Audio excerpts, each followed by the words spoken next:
Soy Esperanza Morales, y esta es la historia de cómo mi propio hijo me borró de su vida con una sola frase, delante de 200 personas que creía que celebrarían nuestra familia. Aún recuerdo esa noche como si cada detalle estuviera grabado, a fuego en mi alma, como si cada palabra, cada mirada, cada silencio hubiera sido tallado en piedra dentro de mi pecho. El salón de eventos, Los Arrayanes, en el norte de Bogotá, brillaba con una opulencia que yo misma había financiado. Las luces doradas de los candelabros se reflejaban en cada superficie pulida, creando un ambiente de ensueño que costó más de lo que muchas familias ganan en 5 años. Las risas de los invitados se mezclaban con el vallenato suave que tocaba. La banda de 8 músicos, también pagada con mis ahorros. Yo estaba sentada en mi mesa asignada, curiosamente ubicada hacia el fondo del salón, lejos de la mesa principal donde brillaban los novios y sus familias más importantes. Las manos las tenía cruzadas sobre mi regazo, tratando de mantener la compostura mientras ajustaba por 10ª vez la bufanda de seda azul marino que cubría la cicatriz de mi cuello. Era una cicatriz que contaba una historia de supervivencia, pero que mi hijo veía como una marca de vergüenza. Cada vez que la tocaba, recordaba las noches en el hospital, sola, mientras los médicos decidían si el tumor que crecía silenciosamente en mi tiroides me quitaría la vida o simplemente me marcaría para siempre. Mi corazón se hinchó de orgullo al estar allí, a pesar de todo. Después de todo, había vertido todo lo que tenía en esa boda. Más de 400 millones de pesos de mis ahorros ganados con tanto esfuerzo, peso por peso, en trabajos que nadie más quería hacer. No era solo dinero para mí. Era la vida, que había construido limpiando oficinas hasta las 3 de la mañana, planchando ropa ajena los domingos, cuidando niños de familias adineradas que me trataban como si fuera invisible. Era las horas que había sacrificado durmiendo apenas 4 horas diarias durante años, el amor de una madre tratando de darle a su único hijo el tipo de comienzo que creía que se merecía. Miraba a mi alrededor y veía mis sacrificios convertidos en realidad. Las flores blancas y rosadas que adornaban cada mesa, importadas especialmente desde Medellín, costaron 8 millones de pesos. El menú de 3 tiempos preparado por el chef más cotizado de la ciudad, otros 15 millones. El vestido de la novia, confeccionado en París, 20 millones más. Cada detalle de esa noche llevaba mi firma invisible, mi sudor convertido en belleza. Cuando Andrés se levantó para hablar, me preparé para el momento que había estado esperando durante meses. Era mi hijo parado allí, elegante en su smoking, importado de Italia, sonriendo mientras sostenía el micrófono con la confianza que yo le había enseñado a tener. A los 32 años, era exactamente lo que siempre soñé que sería: abogado exitoso, bien parecido, respetado. Me dije que sin importar cuánto me habían dejado de lado en la planeación de la boda, sin importar cuántas veces había sido excluida de las decisiones importantes, este era el instante en que él le mostraría al mundo quién era su verdadera madre. Me enderecé en mi silla. La cicatriz en mi cuello se tensó cuando levanté el mentón con dignidad. Había practicado esta postura frente al espejo durante semanas, imaginando el momento en que mi hijo me reconocería públicamente. Quería estar lista. Quería lucir fuerte y orgullosa cuando él dijera mi nombre. Pero las palabras que salieron de su boca fueron como cuchillas afiladas que me cortaron en lugares que no sabía que podían sangrar. Quiero agradecer a Lucía, dijo, volteando hacia la mujer de 43 años que se había adueñado del brazo de mi exesposo hacía 6 años. Lucía, con su cabello rubio perfectamente peinado, su vestido de diseñador que resaltaba su figura mantenida por cirugías y gimnasios privados. Lucía, que nunca había cambiado un pañal, nunca había pasado una noche en vela cuidando a un niño enfermo, nunca había trabajado un solo día para mantener a Andrés. Ella ha sido como una madre para mí. De hecho, ella es mi madre. Es la razón por la que estoy aquí hoy, el hombre que soy. Los aplausos estallaron como truenos. Las copas de champán tintinearon en un brindis que celebraba una mentira. Lucía presionó su mano manicurada contra su pecho, fingiendo contener las lágrimas que nunca había derramado por mi hijo. Sus uñas, perfectamente pintadas de rojo, brillaron bajo las luces mientras hacía una actuación digna del Teatro Colón. Y los invitados, todos esos rostros que habían conocido mi historia real pero que ahora aplaudían la versión falsa, se levantaron en ovación. Y luego, casi como si fuera una idea tardía, como quien menciona al conserje del edificio en los agradecimientos de una empresa, Andrés agitó la mano en mi dirección. Su sonrisa se volvió condescendiente, el tipo de sonrisa que se le da a alguien que ha sido útil, pero que no pertenece realmente al círculo importante. Y por supuesto, Esperanza. Ella ha ayudado tanto con las labores domésticas, siempre ahí manteniendo todo limpio y organizado. Es como de la familia, en realidad, como la empleada de confianza que mantuvo todo funcionando. Las risas se extendieron, como ondas desde las mesas de adelante hacia atrás. Algunas fueron genuinas, otras nerviosas, pero todas se sintieron como bofetadas. Escuché murmullos.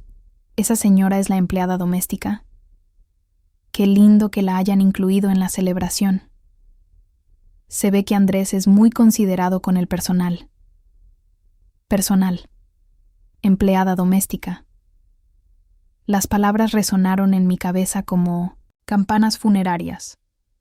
Esas palabras me cortaron más profundo que cualquier cuchilla podría haberlo hecho. Mi hijo, el niño que había cargado 9 meses en mi vientre sintiendo cada una de sus patadas, al que había amamantado durante 14 meses porque no tenía dinero para fórmula, al que había vestido con ropa que yo misma cosía en las madrugadas, al que había alimentado con el último plato de comida mientras yo fingía no tener hambre, al que había llevado al médico incontables veces cargándolo en brazos porque no tenía para el taxi, por el que había sacrificado cada sueño personal que alguna vez tuve, me redujo a una empleada doméstica frente a su esposa, la familia, de ella, sus amigos, sus colegas del bufete de abogados, e incluso mi exesposo Hernán, que se sentó sonriendo silenciosamente, como si todo esto fuera exactamente lo que había planeado.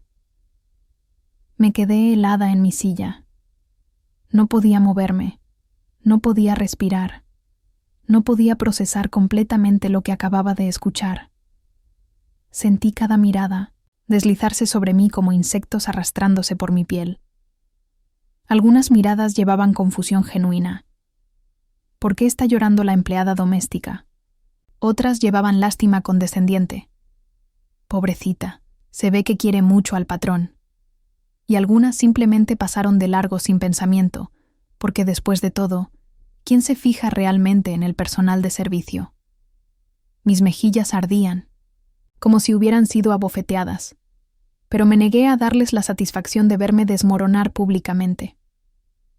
Había aprendido desde muy joven que la dignidad era lo único que nadie te podía quitar, pero que tú sí podías entregar. Y yo no estaba dispuesta a entregarla, no esa noche, no después de todo lo que había costado llegar hasta ahí. Forcé mi espalda recta, como me había enseñado mi abuela. Mija, cuando el mundo trate de doblarte, tú te enderezas más. Dejé que mis labios se apretaran en la más leve de las sonrisas.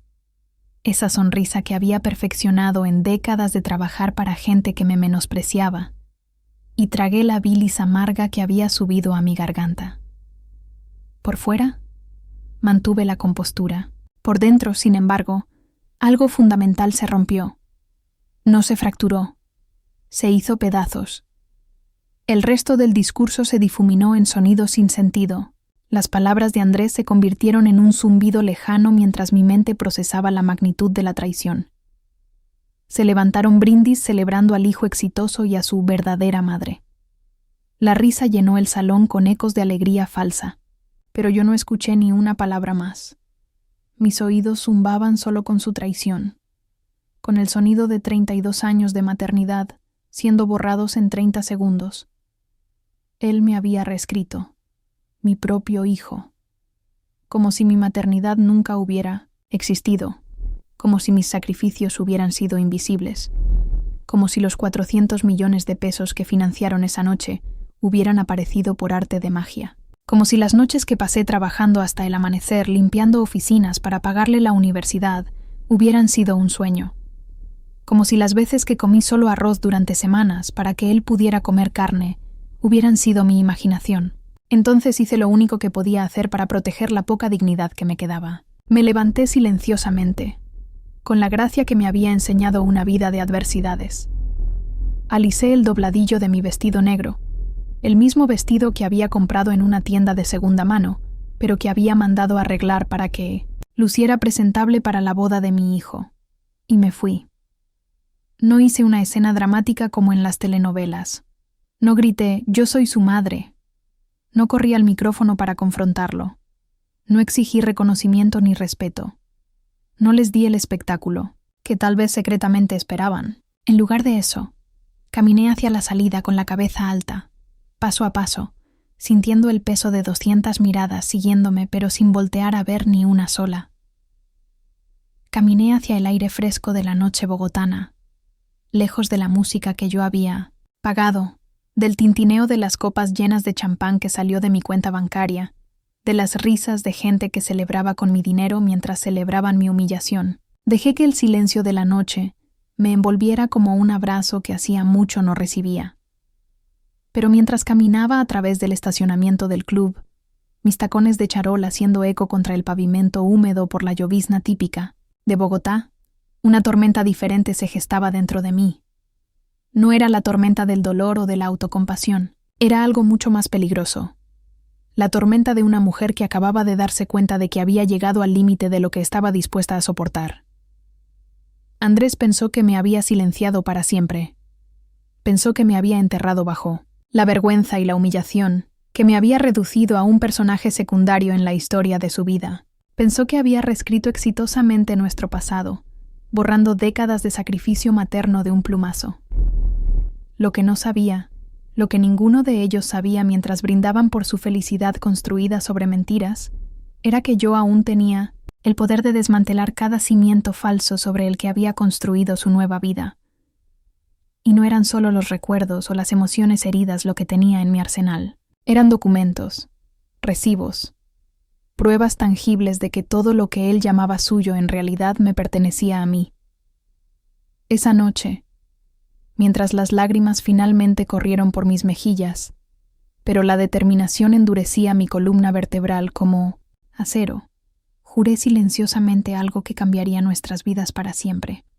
Si él podía negarme como su madre delante del mundo entero, entonces yo le mostraría de maneras que nunca olvidaría exactamente quién era yo realmente. Y más importante aún, le mostraría quién era él sin mí.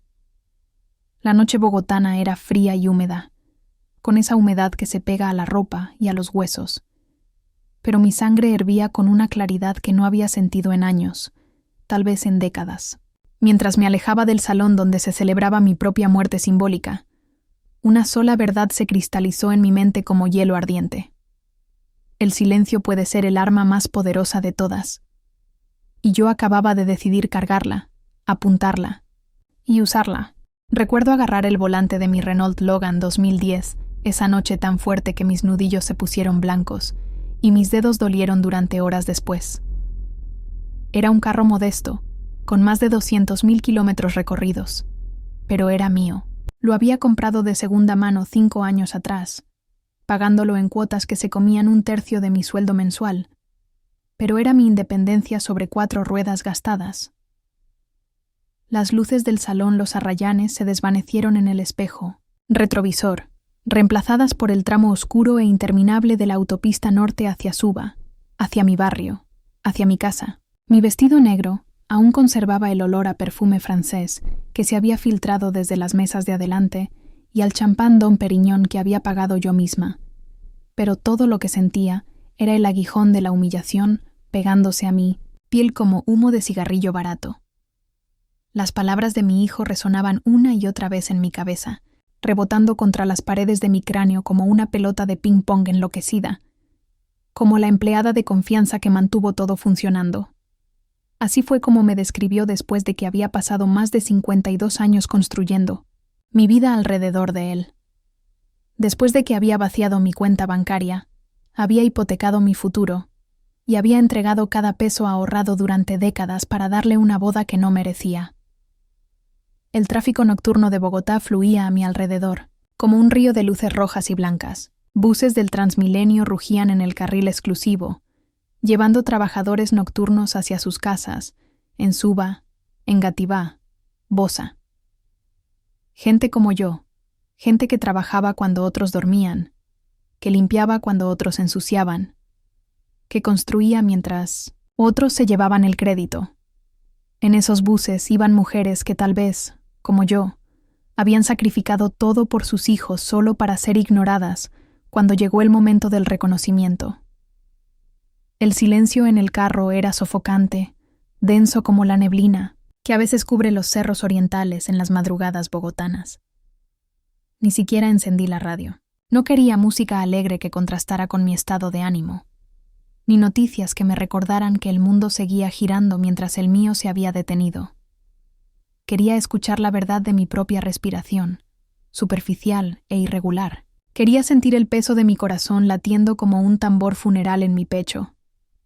Mi mente funcionaba como una de esas viejas máquinas de películas que encontraba en los cines de barrio cuando era niña. Cada recuerdo se proyectaba con claridad dolorosa, cada escena más nítida que la anterior, cada detalle más punzante que una espina. Los años que pasé limpiando casas de familias ricas en Rosales y Chapinero, cuando Andrés era pequeño, levantándome a las 4 de la mañana para alcanzar el primer bus, llegando cuando las familias aún dormían en sus camas de sábanas importadas, para limpiar en silencio sus desórdenes de la noche anterior. Recuerdo perfectamente las manos de Andrés, pequeñitas y regordetas, agarrándose de mis piernas cuando tenía 3 años, llorando porque no quería que me fuera. «No te vayas, mami, no te vayas». Y yo tenía que despegar sus manitas, una por una, mientras él sollozaba, porque si llegaba tarde me descontarían el día completo del sueldo. Las noches tardías que me quedé despierta en la mesa de la cocina, de nuestra casa en Suba, bajo la luz amarillenta de un bombillo de bajo consumo, ayudándole con la tarea después de trabajar turnos dobles. Él con su uniforme del colegio ya manchado de jugar fútbol en el descanso, yo con mi delantal de trabajo aún puesto porque no había tenido tiempo ni de cambiarme. Matemáticas, español, ciencias naturales, inglés. Materias que yo apenas había estudiado en mi bachillerato interrumpido, pero que aprendía junto con él porque no tenía dinero para pagarle clases extras. Los sacrificios que hice para enviarlo a estudiar Derecho en la Universidad Javeriana, la universidad privada más cara de Colombia. 5 años de carrera que costaron lo que yo no ganaba ni en 10 años de salario normal. Me acuerdo del día que me llamó, eufórico. «Mamá, quedé en Derecho en la Javeriana». Y yo, en lugar de preguntarle cómo íbamos a pagar eso, le dije: «Felicitaciones, mi amor, sabía que lo lograrías». Después colgué el teléfono y lloré durante 1 hora, no de alegría, sino de terror puro. ¿De dónde iba a sacar 18 millones de pesos por semestre? La respuesta fueron años de trabajar como una bestia de carga, turnos de día limpiando oficinas en el centro de Bogotá, turnos de noche lavando y planchando ropa en una lavandería industrial de Puente Aranda, fines de semana cuidando ancianos en asilos privados del norte. Había días en que mi cuerpo funcionaba en piloto automático porque mi mente ya no podía procesar el cansancio. Comía 1 sola vez al día, almuerzo, porque el desayuno y la comida eran lujos que no podía costear si quería que el semestre de Andrés estuviera pago a tiempo. Me decía que todo valdría la pena cuando lo viera graduarse, cuando lo viera firmar su primer caso como abogado, cuando lo viera construir la vida próspera que yo nunca tuve. Todo este sacrificio será recompensado, me repetía como un mantra, mientras mis rodillas sangraban de tanto fregar pisos y mis manos se agrietaban por los químicos de limpieza. Y luego vino el golpe final, la boda. Cuando Andrés me dijo que se iba a casar con Patricia, una niña rica de familia prestante cuyo papá era magistrado de la Corte Suprema, yo debería haber sentido alarma. Pero en lugar de eso, sentí esperanza. Tal vez, finalmente, mi hijo tendría la estabilidad económica que yo nunca pude darle. Tal vez ya no necesitaría que su madre se matara trabajando para sostenerlo. Pero entonces vinieron las conversaciones sobre la boda. Una boda digna de nuestro estatus social, decía Andrés. Una celebración que mostrara que él Había llegado lejos. Y aunque no lo dijo directamente, el mensaje estaba claro. Era mi responsabilidad financiar esa demostración de éxito. Había firmado cada cheque sin quejarme, convenciéndome de que este era mi regalo final de amor para él. 400 millones de pesos que representaban mis ahorros de toda una vida. La liquidación de mi fondo de pensiones. La venta de las 2 pequeñas propiedades que había logrado comprar con tanto esfuerzo en Suba.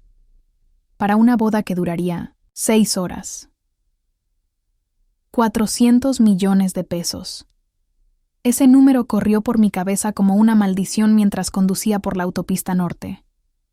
Había comerciado mi seguridad futura, mi jubilación, el colchón financiero que había trabajado 30 años para construir, peso por peso, hora extra por hora extra, para un momento que creí que finalmente uniría a nuestra familia, que me daría el lugar de honor que había ganado con décadas de sacrificio.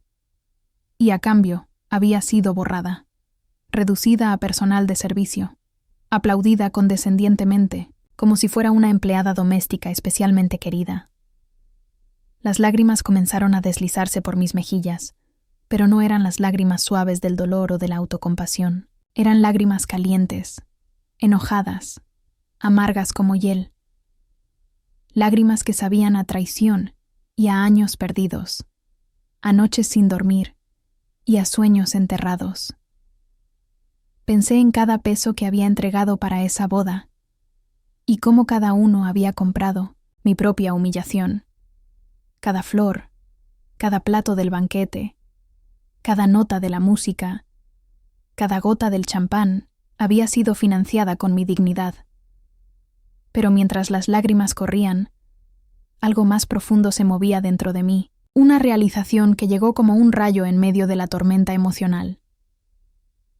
Ese dinero no se había perdido para siempre. No había desaparecido sin dejar rastro. Era más que dinero gastado. Era un recibo, un registro detallado de cuánto había dado, una factura por servicios prestados que nunca había sido pagada con la moneda correcta. Respeto, reconocimiento, amor filial. Y ese recibo se convertiría en mi evidencia cuando decidiera cobrar lo que era verdaderamente mío. Mientras el Renault cortaba la noche bogotana, comencé a notar cómo las calles se habían vaciado gradualmente.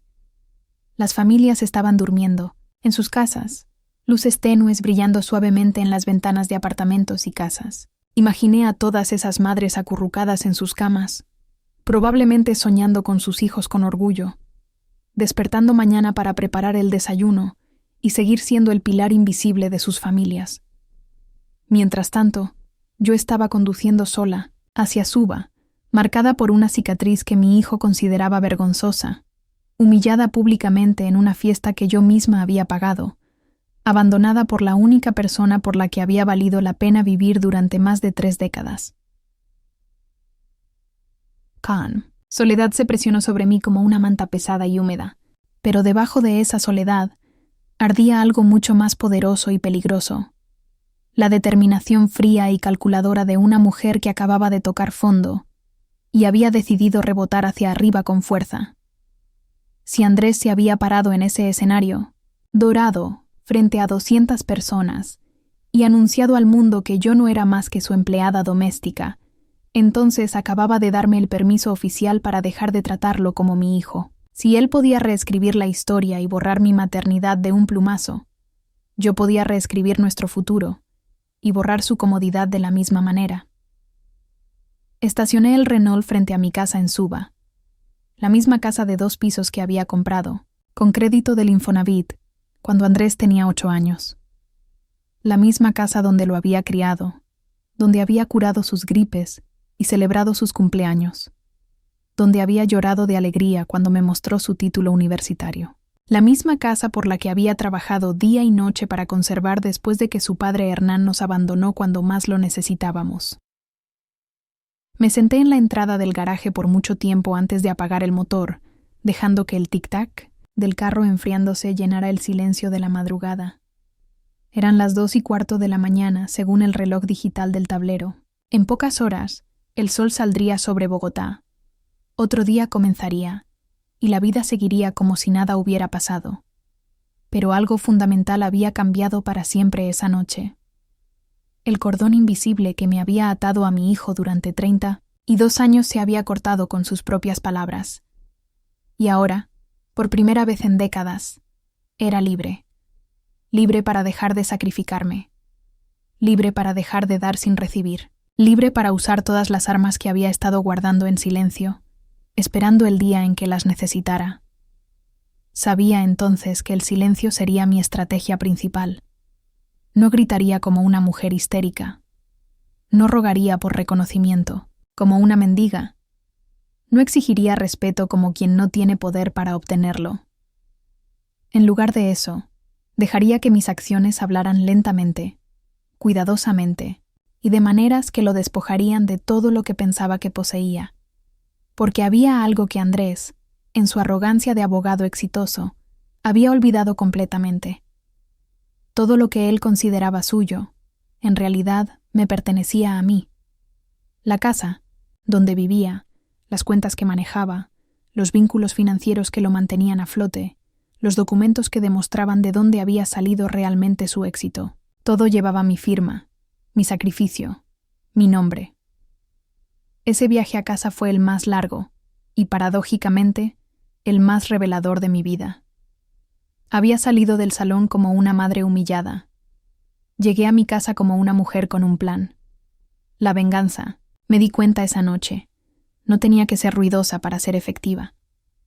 De hecho, la venganza más devastadora era la que llegaba en silencio, como la neblina bogotana que se acumula lentamente hasta que cubre todo el paisaje. Y yo acababa de decidir convertirme en esa neblina. A menudo me digo que la gente ve la gloria, pero nunca conoce la historia real. Vieron a mi hijo parado orgulloso en esa boda, elegante en su smoking italiano, luciendo como si se hubiera construido desde cero con su propio talento y esfuerzo. Pero si hubieran visto los primeros años, los años verdaderos que forjaron todo lo que vino después, habrían sabido que estaba parado sobre la espalda de una madre que había cargado el peso de 2 personas durante décadas. Cuando Andrés era pequeño, nuestra vida era una lucha diaria por la supervivencia básica. No hablo de pobreza romántica de las novelas, donde la gente es pobre pero limpia y siempre hay comida en la mesa. Hablo de la pobreza real, cruda, la que te quita el sueño y te hace contar monedas de 200 pesos para ver si alcanza para el bus del día siguiente. Su padre Hernán siempre fue un hombre inconsistente, uno de esos que promete el oro y el moro, pero que desaparece cuando llega la hora de los compromisos reales.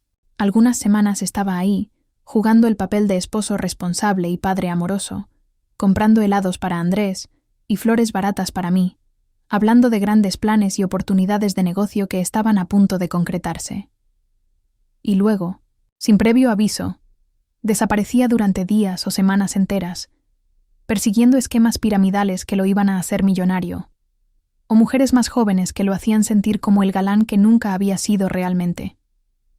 Durante esas desapariciones, de Hernán, yo nunca sabía si el arriendo se pagaría a tiempo o si me despertaría con avisos de desalojo pegados en la puerta. Más seguido de lo que me gusta recordar, era yo sola en la mesa de la cocina hasta muy entrada la madrugada, con las cuentas del mes extendidas frente a mí como cartas de un juego que siempre perdía, una taza de agua de panela tibia enfriándose, mientras trataba de hacer que los números se estiraran más de lo que la matemática permitía. El arriendo de nuestro apartamento de 2 cuartos en Suba Compartir costaba 250,000 pesos mensuales. Los servicios, otros 100,000. La comida, si comíamos bien, unos 300,000 más. El transporte para ir al trabajo, 60,000. Los útiles escolares de Andrés, su uniforme, sus zapatos, otros 200,000 cada 3 meses. Y yo, trabajando en una oficina de contabilidad en el centro de Bogotá, ganaba 600,000 pesos al mes, antes de descuentos. Matemáticas simples. No alcanzaba. Nunca alcanzaba. Por eso trabajé donde pude encontrar horas extra, acumulando empleos como quien acumula heridas. De día, mantuve mi trabajo estable en la oficina de contadores públicos Ramírez Añ Asociados, un lugar estrecho y mal ventilado en el 7º piso de un edificio viejo cerca de la Plaza de Bolívar. Allí contestaba teléfonos y archivaba papeles para 3 hombres de mediana edad que me miraban directamente a través como si fuera parte del mobiliario, invisible pero útil. Esperanza, tráigame el café. Esperanza, organice estos documentos. Esperanza, quédese hasta tarde que hay que terminar estos balances. Nunca, por favor. Nunca gracias. Nunca un reconocimiento de que era un ser humano con familia y cansancio propio. El señor Ramírez, el jefe, tenía la costumbre de dejar su oficina hecha un desastre y esperar que yo la limpiara.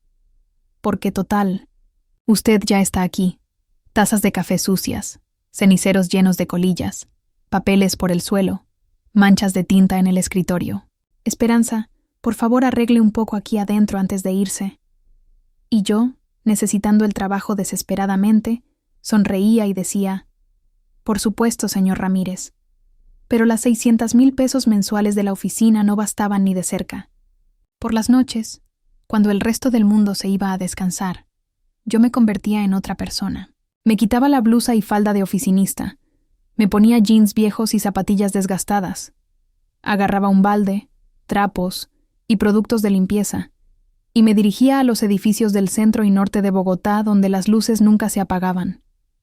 Allí, bajo luces fluorescentes que zumbaban como mosquitos gigantes, fregué pisos de mármol hasta que mis rodillas quedaron permanentemente manchadas y adoloridas. Pulí escritorios ejecutivos que habían sido descuidadamente dejados pegajosos con anillos de café y restos de almuerzo. Vacié canecas de basura llenas de papeles que representaban más dinero del que yo vería en años. Limpié baños de 1905, ejecutivos que ganaban en un mes lo que yo no veía en 2 años. Los edificios más exclusivos pagaban mejor, pero también exigían más. En el centro empresarial Tequendama tenía que llegar a las 2 de la mañana para terminar antes de que llegaran los primeros empleados a las 7. 5 horas para limpiar 12 pisos de oficinas, incluyendo las salas de juntas con sus mesas enormes de madera fina y las oficinas de gerencia con alfombras persas que costaban más que mi apartamento entero. Recuerdo una noche en particular. Debía ser marzo del 2003, cuando Andrés tenía 7 años. Llegué a casa del edificio Tequendama a las 6:30 de la mañana, con las manos crudas del agua con cloro y la espalda destrozada de 5 horas agachándome a limpiar. Abrí la puerta esperando encontrar a Andrés durmiendo, pero estaba sentado en la mesa de la cocina con su uniforme del colegio ya puesto, la maleta lista y su tarea de matemáticas extendida frente a él. Había esperado despierto toda la noche para que le revisara la tarea. «Mami», me dijo con esos ojos grandes y oscuros que había heredado de mi abuela, «no pude resolver estos problemas. ¿Me ayudas?» Me senté junto a él, tratando de que no notara cómo me temblaban las manos de cansancio, y revisamos cada problema, de división larga, multiplicaciones de 3 cifras, fracciones que yo misma había olvidado hacía décadas. Pero ahí estábamos, a las 7 de la mañana, después de que yo había trabajado 18 horas seguidas, él con 7 años esperándome, para hacer tarea, y yo fingiendo que tenía toda la energía del mundo. Cuando terminamos, él me abrazó con esa fuerza particular de los niños, como si tratara de guardarme para siempre. «Mami», me dijo, «eres la persona más fuerte que conozco. Cuando sea grande, te voy a comprar una casa grande para que no tengas que trabajar tanto». Esas palabras se clavaron en mi corazón como una estaca bendita. Las cargué conmigo durante años como una medalla sagrada, repitiéndomelas en las noches más difíciles, cuando no sabía de dónde iba a salir el dinero para el arriendo del mes siguiente. Te voy a comprar una casa grande para que no tengas que trabajar tanto. Eso fue mucho antes de que el mundo le enseñara a avergonzarse de su madre que limpiaba oficinas. Los fines de semana no existían en mi vocabulario. Sábados y domingos me los pasaba limpiando casas residenciales en el norte de Bogotá, familias de Rosales, Chapinero, La Cabrera, que necesitaban quien les organizara sus vidas de sábado a domingo, para que el lunes pudieran empezar la semana en casas impecables, sin haber movido un dedo. Entraba a esas casas como un fantasma. Tenía mis propias llaves. Llegaba temprano cuando las familias aún dormían. Limpiaba en absoluto silencio sus desórdenes de la semana y me iba antes de que despertaran para que nunca tuvieran que ver realmente a la mujer que mantenía sus vidas, ordenadas y brillantes. Recogía los juguetes de sus hijos esparcidos por toda la casa, juguetes que costaban más que el sueldo completo de un mes mío. Lavaba platos de vajillas de porcelana china, copas de cristal importado, cubiertos de plata. Organizaba closets llenos de ropa de marca que nunca usaban, zapatos que valían más que mi arriendo mensual.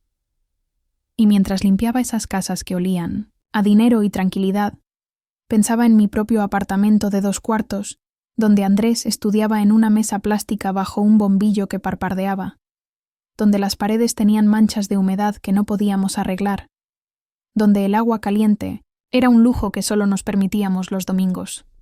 Era una vida dividida entre 2 mundos. En las oficinas y casas que limpiaba, existía como mano de obra invisible. En mi casa, era el centro del universo de un niño que me creía la mujer más fuerte del mundo. No había vacaciones, ni sábados de descanso, ni noches libres para ver televisión. No había ropa nueva para mí, ni peluquería, ni una salida a comer. Cada peso ganado tenía destino específico antes de llegar a mis manos. Comida para Andrés primero, arriendo segundo, servicios tercero, útiles escolares cuarto, y si sobraba algo, que casi nunca sobraba, transporte para la semana siguiente. Cuando Hernán regresaba de sus desapariciones periódicas, nunca era para ayudar a cargar el peso económico. Llegaba con regalitos baratos para Andrés y excusas elaboradas para mí. Se presentó una oportunidad de negocio en Medellín, amor. No pude avisarte porque no había señal. Oh, me robaron la billetera y no tenía cómo comunicarme. O, la más utilizada. Estuve trabajando día y noche para conseguir un contrato que nos va a solucionar la vida. Pero en lugar de venir con dinero, venía a criticarme. ¿Por qué estaba tan flaca? ¿Por qué tenía ojeras? ¿Por qué no me arreglaba? Más, ¿por qué la casa no lucía mejor? ¿Por qué no cocinaba platos más elaborados? Como si tuviera tiempo y dinero para ser la mujer perfecta que él creía merecer. Esperanza, mírate en el espejo. Pareces un espanto. ¿Así es como recibes a tu marido? Me decía mientras yo acababa de llegar de limpiar oficinas hasta las 3 de la mañana. Y sin embargo, a pesar de su ausencia crónica, a pesar de la pobreza constante, a pesar de la carga que llevaba sola sobre mis hombros, me aseguré de que Andrés nunca sintiera que le faltaba algo esencial. Puede que no haya tenido los últimos juguetes de moda o la ropa de marca que usaban sus compañeros más afortunados, pero tenía 3 comidas al día, uniforme limpio y planchado, cuadernos nuevos cada año escolar, y una madre que revisaba su tarea cada noche, sin importar lo cansada que estuviera. Los domingos, cuando lograba terminar temprano la limpieza de casas, lo llevaba al Parque Simón Bolívar. No teníamos dinero para helados o juegos, pero caminábamos, hablábamos. Él me contaba de sus clases y yo le contaba cuentos inventados sobre aventuras fantásticas. Esos domingos por la tarde eran los únicos momentos en que me permitía ser solo su madre, no una máquina de supervivencia.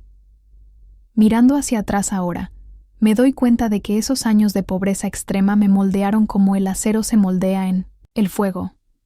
El sacrificio se convirtió en mi segunda naturaleza. La dignidad se volvió mi escudo protector. Aprendí que podía funcionar con 3 horas de sueño, que podía pasar días comiendo solo arroz para que Andrés comiera carne, que podía sonreír aunque me estuviera muriendo por dentro. Nunca dejé que mi hijo viera la profundidad de mi desesperación. Para él, yo era invencible. La mamá que siempre encontraba soluciones, que siempre tenía fuerzas para ayudarlo con la tarea, que siempre le aseguraba que todo iba a estar bien. Lo que no sabía era que cada noche, después de que él se dormía, yo lloraba en silencio en la cocina, preguntándome cuánto más podría resistir. Lo que no sabía entonces era que cada sacrificio que hacía también era una semilla de expectativa que estaba plantando. Una semilla que esperaba floreciera algún día en gratitud, en reconocimiento, en amor filial que justificara todo el dolor. Creía que cuando Andrés creciera y viera lo que yo había hecho por él, me amaría y me respetaría por el resto de su vida. Pero las semillas no siempre crecen como uno espera. A veces crecen torcidas. A veces se convierten en plantas venenosas. Y a veces, como descubrí 30 años después en una boda que yo misma pagué, las semillas que plantas con amor pueden cosecharse como ingratitud. Pero esa noche, manejando de regreso a Suba después de la humillación más grande de mi vida, me di cuenta de algo crucial. Esas semillas de sacrificio no habían muerto. Habían estado creciendo bajo tierra todo este tiempo, y ahora estaban listas para brotar. No como flores de gratitud, sino como espinas de justicia. Porque si mi hijo había olvidado de dónde venía, yo estaba perfectamente preparada para recordárselo. La vida tiene una manera cruel de golpearte exactamente en el momento en que crees que finalmente has encontrado algo parecido al equilibrio. Para mí, ese golpe llegó un martes lluvioso de septiembre del 2009, cuando el doctor Herrera se inclinó sobre su escritorio, en la consulta del Hospital San Ignacio, y pronunció una palabra que cambiaría mi existencia para siempre. Tumor. Señora Morales, me dijo con esa voz profesionalmente calmada que usan los médicos cuando tienen que dar malas noticias.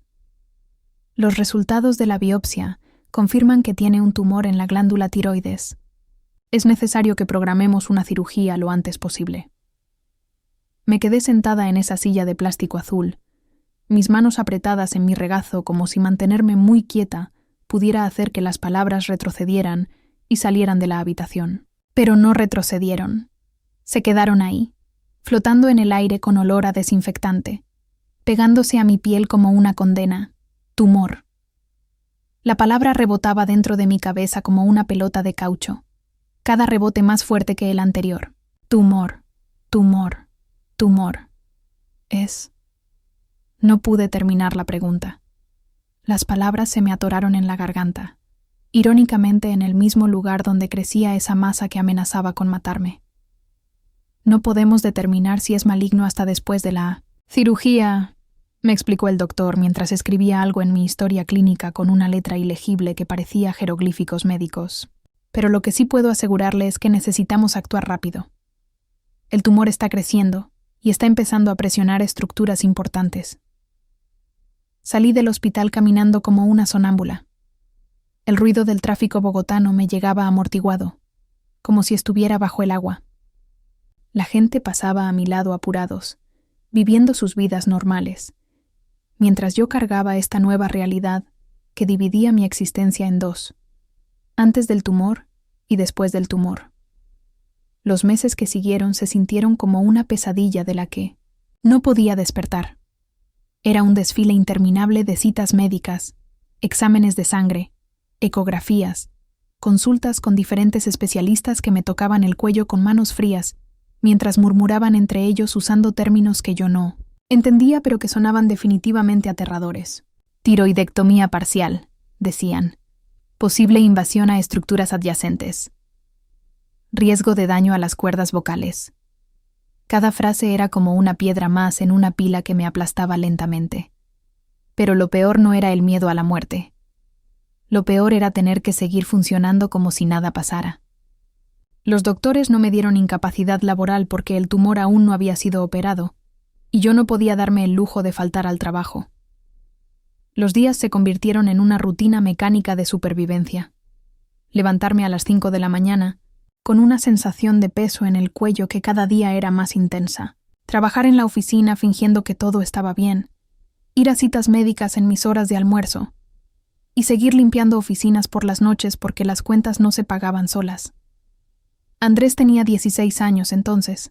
Estaba en grado 11, preparándose para el ICFES, y decidí no contarle sobre el tumor hasta después de la cirugía.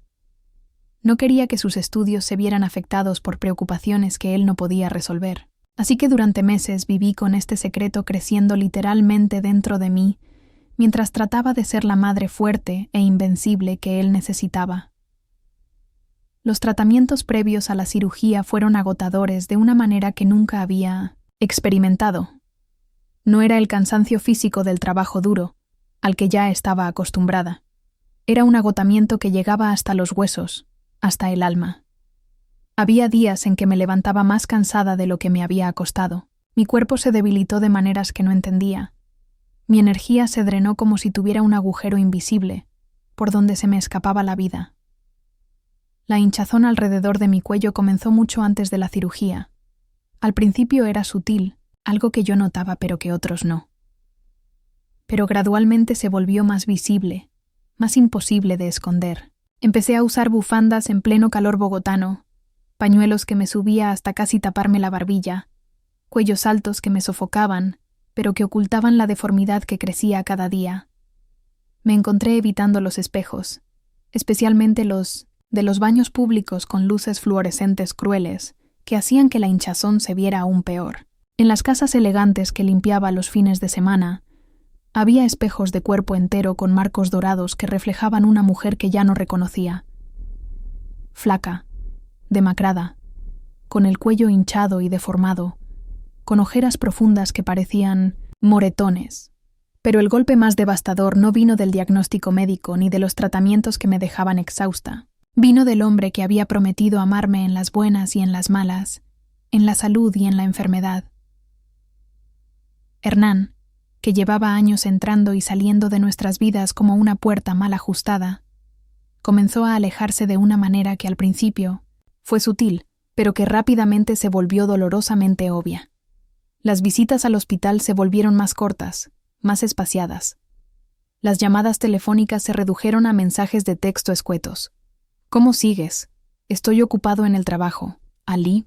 Principio traté de entenderlo, de justificarlo. Hernán no sabe cómo manejar esto, me decía.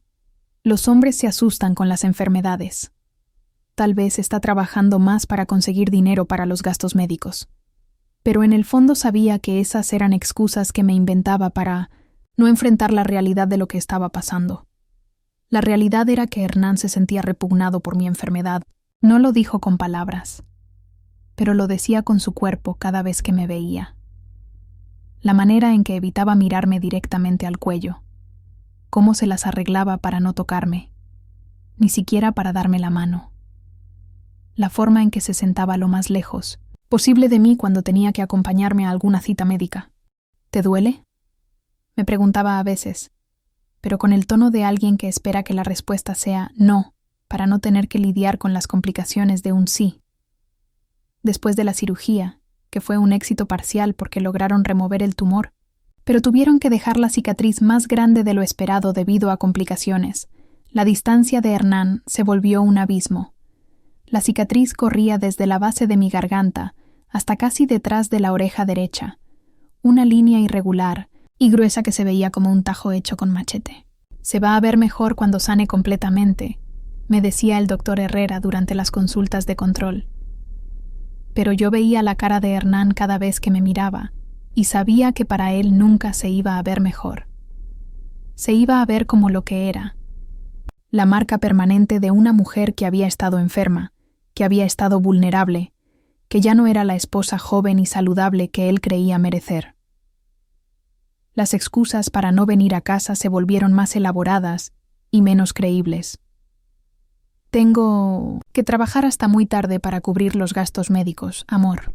Mi hermano necesita que lo ayude con unos problemas en Cali. No puedo decir que no. El jefe me mandó a una capacitación en Medellín por 2 semanas, pero la gota que derramó el vaso fue la noche que llegó a casa después de una de sus capacitaciones, oliendo a perfume de mujer. No era un perfume caro ni sofisticado.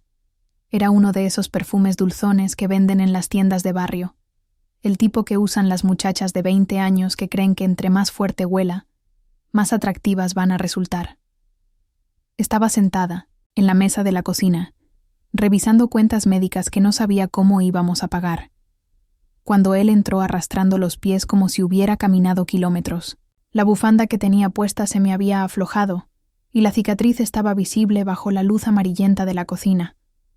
Hernán me miró, y por un segundo vi algo en sus ojos que me dolió más que cualquier bisturí. Asco. Asco puro, sin disimulo. Como si yo fuera algo desagradable que había aparecido en su casa sin permiso. Esperanza, me dijo sin siquiera intentar sonar cariñoso. Necesitamos hablar. Pero no hablamos esa noche, ni la siguiente. Porque 3 días después, Cuando regresé de una cita de control médico, Hernán simplemente no estaba.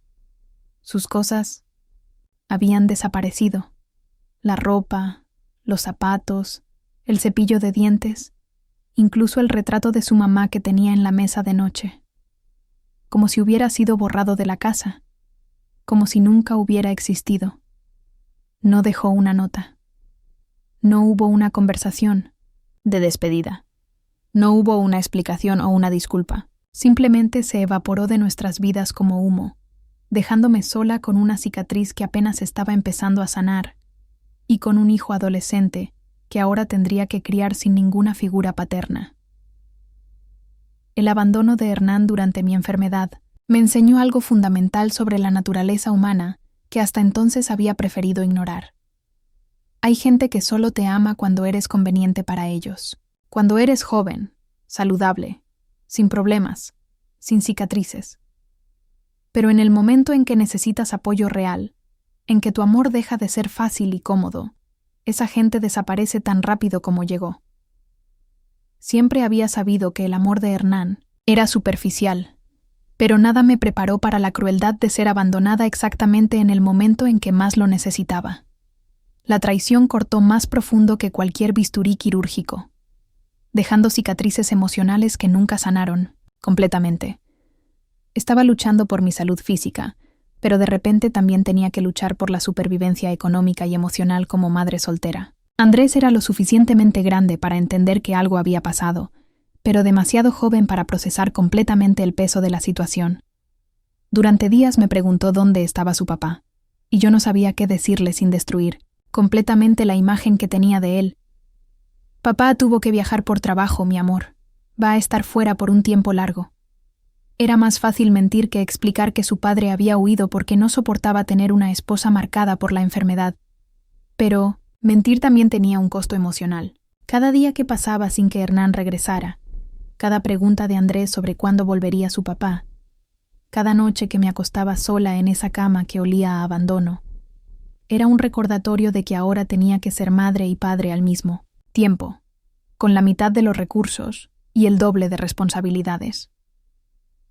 La recuperación física fue lenta y dolorosa, pero la recuperación emocional fue aún más difícil. Había perdido no solo a un esposo, sino también la ilusión de que existía alguien en el mundo que me amaría incondicionalmente. Andrés me amaba, pero era un amor filial que algún día se iba a ir con él cuando formara su propia familia. Hernán había sido mi compañero de vida, mi pareja, y su deserción me dejó con una soledad que no sabía cómo llenar. Las facturas médicas se amontonaron como recordatorios diarios de que la enfermedad llevaba una etiqueta de precio que yo sola tenía que pagar. Cada sobre que llegaba por correo era una nueva montaña que escalar. Honorarios del cirujano, costos de hospitalización, medicamentos, terapias de recuperación. Con Hernán ya no había ni siquiera la ilusión de ayuda económica. Cada cicatriz que llevaba en mi cuerpo, la visible en mi cuello y las invisibles en mi corazón, fueron ganadas en esas noches, cuando luché por mantener todo unido mientras me desmoronaba por dentro. Noches cuando trabajé turnos extras a pesar de que mi cuerpo aún se estaba recuperando de la cirugía, porque las cuentas no entendían de convalecencias ni de abandonos. Pero lo que más me dolió durante esos meses no fueron las facturas, ni siquiera la deserción de Hernán. Fue darme cuenta de que Andrés había comenzado a mirarme de manera diferente. No con asco como su padre, pero sí con algo que me dolía, casi igual. Lástima mezclada con vergüenza. Ya no me decía que era la mujer más fuerte que conocía. Ahora me veía como algo frágil, algo roto, algo que había que proteger pero que también daba pena mostrar. Cuando sus amigos venían a la casa, yo notaba cómo él trataba de que no vieran mi cicatriz, cómo desviaba las conversaciones cuando alguien preguntaba qué me había pasado en el cuello. El niño que una vez me prometió que me compraría una casa grande cuando fuera mayor, ahora se avergonzaba de tener una madre marcada por la enfermedad y abandonada por su esposo. Pero yo seguía adelante, porque eso es lo que hacen las madres, seguir adelante incluso cuando el mundo se desmorona a nuestro alrededor, seguir trabajando incluso cuando el cuerpo pide descanso, seguir sonriendo incluso cuando el corazón está roto en 1000 pedazos. Y en esas noches más oscuras, cuando el dolor de la cicatriz física se mezclaba con el dolor de la cicatriz emocional, me susurraba una verdad que se convertiría en mi mantra de supervivencia. Me dejaron cuando más los necesité, pero yo sigo aquí. Ese susurro se convirtió en mi ancla emocional.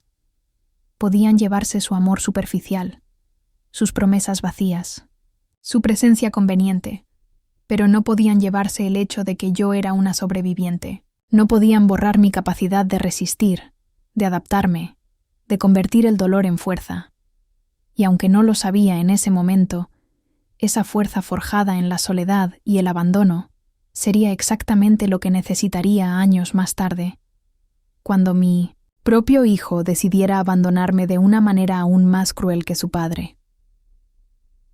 Cuando Hernán finalmente se fue de nuestras vidas, no me dejó sanar en paz ni cerrar ese capítulo con dignidad. En lugar de eso, apenas 6 meses después de abandonarnos, apareció con una mujer nueva colgada de su brazo como un trofeo recién ganado, una mujer que representaba todo lo que él consideraba que yo ya no era. Joven, vibrante, sin cicatrices, sin la carga pesada de la supervivencia diaria. Su nombre era Lucía Fernández, y la primera vez que la vi fue durante una reunión de padres de familia en el colegio de Andrés. Era marzo del 2010, y yo acababa de cumplir 6 meses de recuperación después de la cirugía de tiroides. Aún usaba bufandas constantemente, no solo para ocultar la cicatriz, sino porque el cuello me quedó sensible al frío bogotano que parecía filtrarse hasta los huesos. Llegué a esa reunión directamente desde mi trabajo nocturno de limpieza, en el centro empresarial Tequendama, todavía con el olor a desinfectante pegado a la ropa y las manos ásperas por los químicos. Había trabajado hasta las 5 de la mañana, dormido 2 horas, y luego me había levantado para ir a mi trabajo diurno en la oficina de contadores. No había tenido tiempo ni de cambiarme apropiadamente. Solo me había puesto una chaqueta, encima del uniforme de limpieza, y había corrido al colegio. Lucía entró al aula de clases del grado 11, como si fuera la estrella de su propio desfile de modas. Caminó del brazo de Hernán con una confianza que yo había perdido hacía mucho tiempo. Cabeza alta, tacones resonando contra el piso de baldosas con un ritmo que parecía decir: «Mírenme, soy exactamente lo que ustedes quieren ser». Tenía 43 años, pero se veía de 35, gracias a tratamientos faciales, gimnasio privado y esa clase de cuidado personal que solo es posible cuando no tienes que trabajar doble turno para sobrevivir. Su cabello rubio estaba perfectamente peinado en ondas suaves que gritaban «peluquería cara». Su maquillaje era impecable incluso a las 7 de la noche después de un día completo, y su vestido azul marino de diseñador probablemente costaba más que mi sueldo de 3 meses. Pero lo que más me impactó no fue su apariencia física, sino la manera en que Hernán la presentó a los otros padres de familia. Quiero que conozcan a Lucía, mi pareja. No mi novia o mi amiga, su pareja. Como si fuera algo oficial, establecido, permanente. Los padres de familia la recibieron con esa mezcla de curiosidad y aprobación que reservan para la gente que obviamente tiene dinero y estatus. Qué elegante. Se ve que Hernán tiene buen gusto. Qué suerte encontrar a alguien tan sofisticada. Yo estaba sentada 3 filas atrás, tratando de volverme invisible en mi chaqueta desgastada y mi bufanda que ocultaba no solo la cicatriz, sino también mi vergüenza de estar ahí vestida como lo que era. Una mujer que trabajaba limpiando para poder costear la educación de su hijo. Lucía era todo lo que Hernán había decidido que yo ya no podía ser para él. Era pulida donde yo estaba cansada, glamorosa donde yo era práctica, saludable donde yo estaba marcada por la enfermedad, exitosa donde yo era superviviente, y no perdió tiempo deslizándose en las grietas que mi enfermedad y la traición de Hernán habían dejado en la vida de mi hijo. La estrategia de Lucía fue brillante en su simplicidad y devastadora en su efectividad. No llegó como la madrastra malvada de los cuentos de hadas, gritando órdenes y exigiendo respeto. Llegó como la amiga comprensiva, la confidente cool, la adulta que entendía a los adolescentes mejor que sus propios padres. Andrés tenía 17 años, y estaba en esa edad complicada en la que todo lo que viene de los padres se siente como una carga, pero todo lo que viene de adultos externos se siente como sabiduría. Lucía aprovechó esa dinámica con la precisión de un cirujano. No lo regañó cuando sus calificaciones empezaron a bajar. En lugar de eso, lo llevó a almorzar, a restaurantes caros y le decía: «Andrés, eres muy inteligente. Estoy segura de que las notas van a mejorar cuando encuentres tu motivación». Mientras yo en casa le quitaba privilegios y lo ponía a estudiar hasta las 11 de la noche. No le dio conferencias sobre responsabilidades y el valor del trabajo duro como yo hacía. En lugar de eso, le compraba ropa de marca, zapatos deportivos, que costaban $500,000, gadgets electrónicos que yo nunca podría costear. «Un muchacho como tú merece lo mejor», le decía mientras le entregaba bolsas de almacenes exclusivos. Lentamente, sin que yo me diera cuenta al principio, Lucía se fue posicionando no solo como la nueva pareja de su padre, sino como una figura materna alternativa en la vida de mi hijo. Una versión mejorada de madre, sin la carga del sacrificio visible, sin las marcas de la lucha, sin la fatiga que viene de años de sostener una familia sola. Andrés comenzó a sentirse atraído hacia ese mundo que Lucía representaba. Al principio fueron las cosas pequeñas que yo notaba, pero que trataba de ignorar. La manera en que se emocionaba cuando Hernán lo llamaba para invitarlo a pasar el fin de semana en el apartamento nuevo que compartía con Lucía en Chapinero Norte. Cómo llegaba de esas visitas hablando de restaurantes elegantes, de paseos, a centros comerciales caros, de planes que incluían actividades que costaban más de lo que yo ganaba en un mes. «Mamá, Lucía me llevó a almorzar al Andrés carne de res. Estuvo increíble». Me contaba con una emoción que hacía años no veía en sus ojos cuando hablaba de algo que habíamos hecho juntos.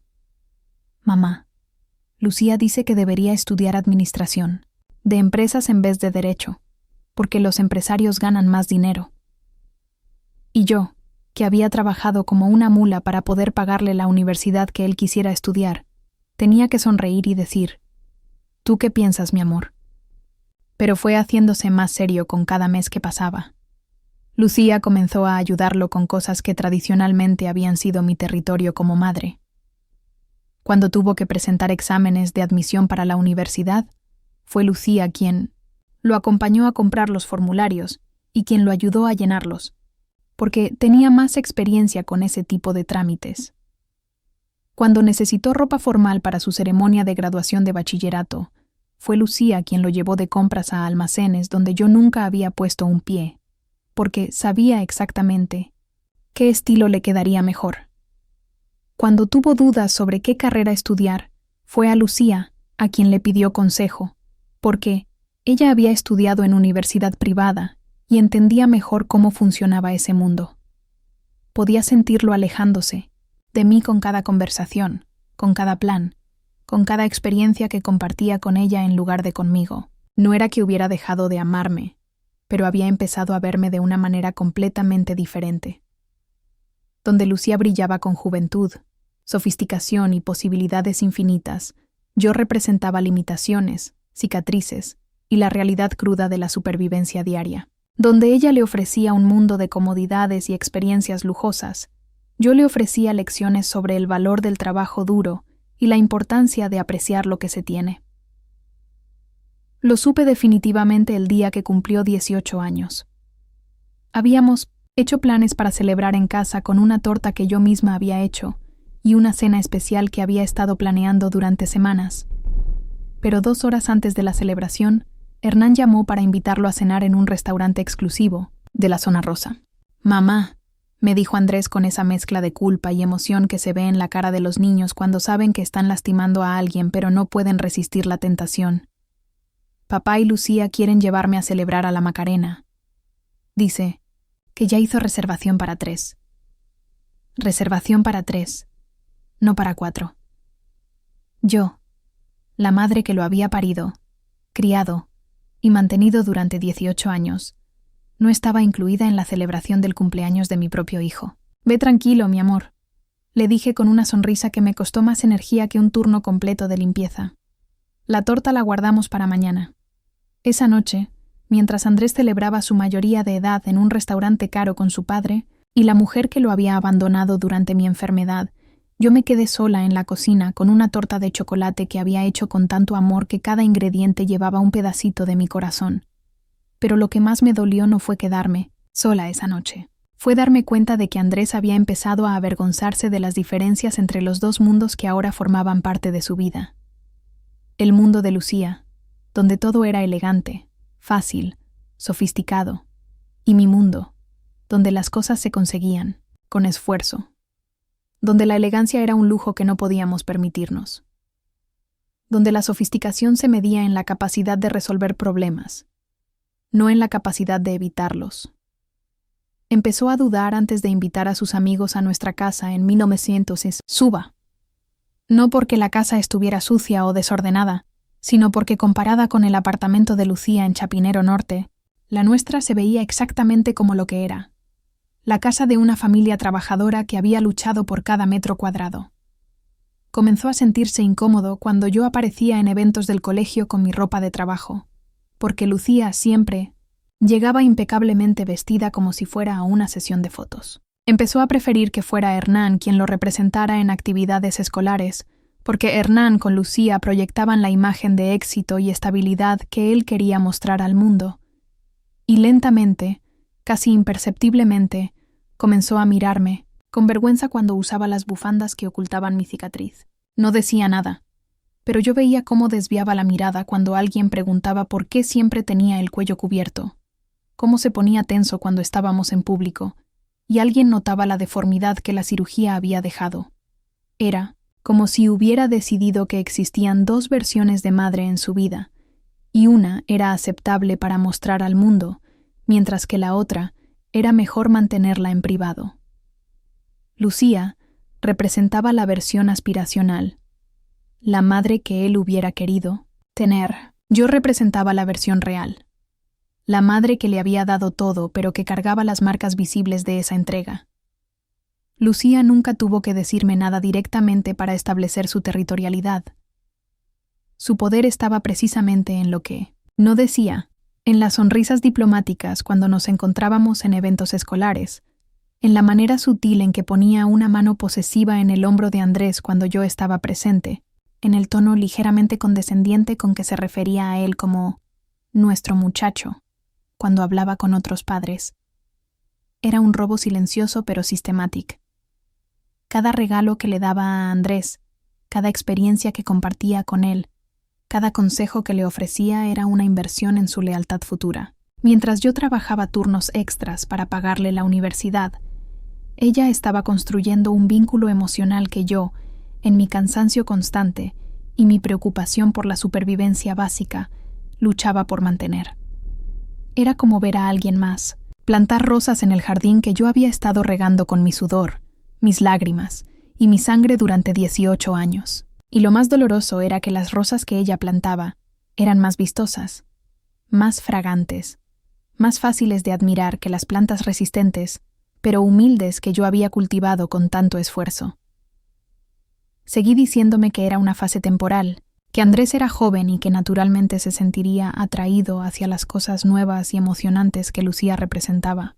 Me convencí de que cuando madurara un poco más, se daría cuenta de quién había estado realmente ahí durante los momentos difíciles, quién había hecho los sacrificios reales, quién había demostrado amor no con regalos caros, sino con presencia constante y trabajo incansable. Pero en el fondo, en esa parte de mi corazón que prefería ignorar, sabía que algo fundamental había cambiado para siempre.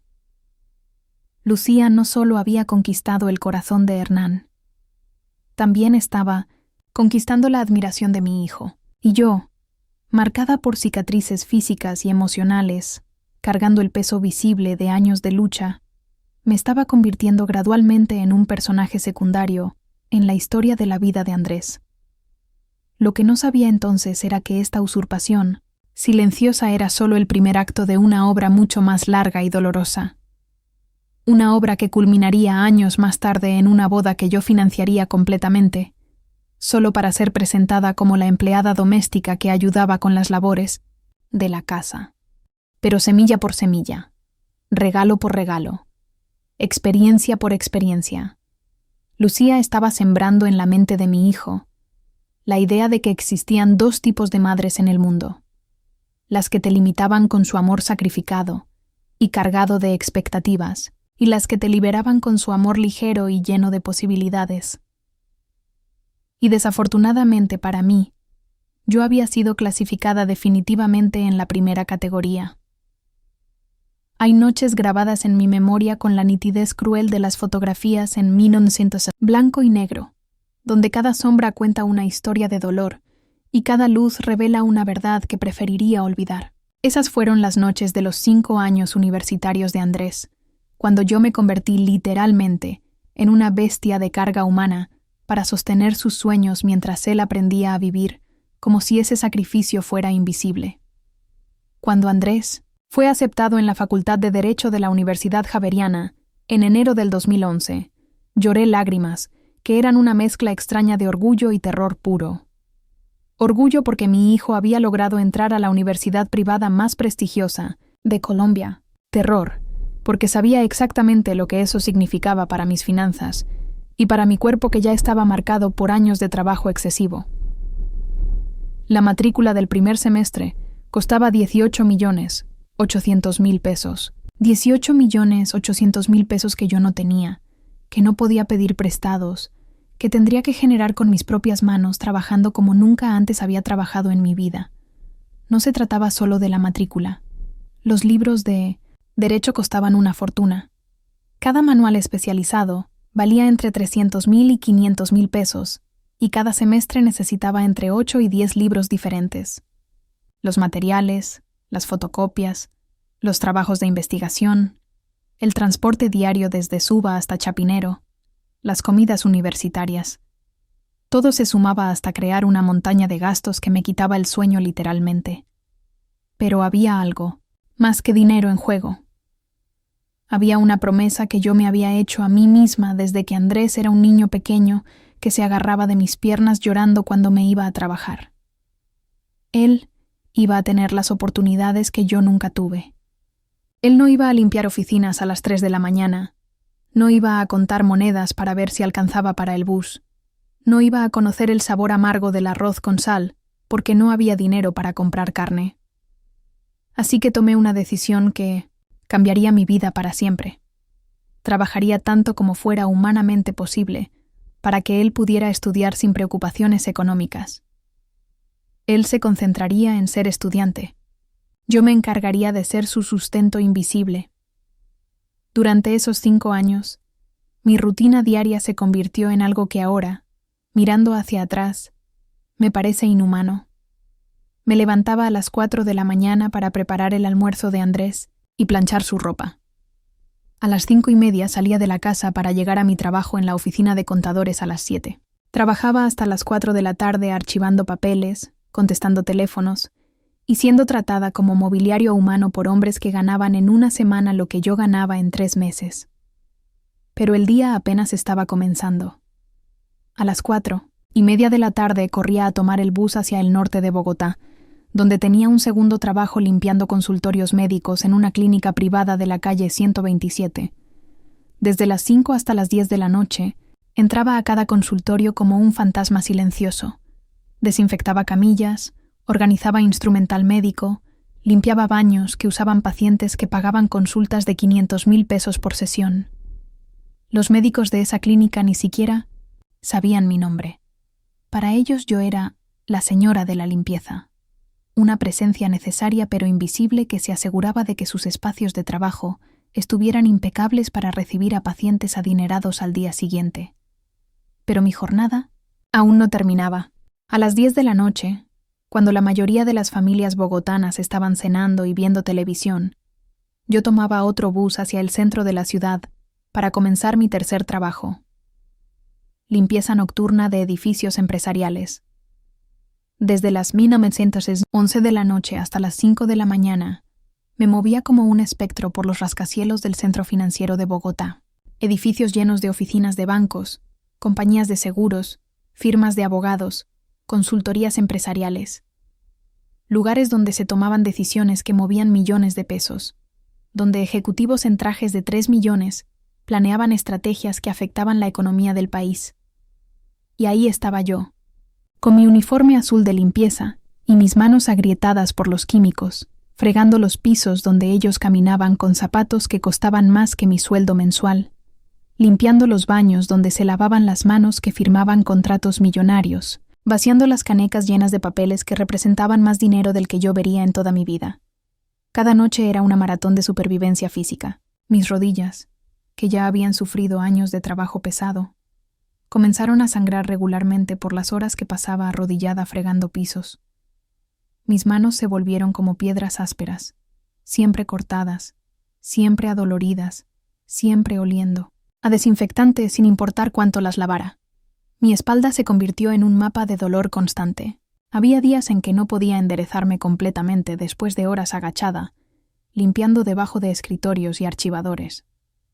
Noches en que llegaba a casa y tenía que agarrarme de las paredes para caminar porque mis piernas simplemente no respondían. Pero lo más duro no era el dolor físico. Era la soledad de esas madrugadas en edificios vacíos, acompañada únicamente por el zumbido de las luces fluorescentes y el eco de mis propios pasos en pasillos interminables.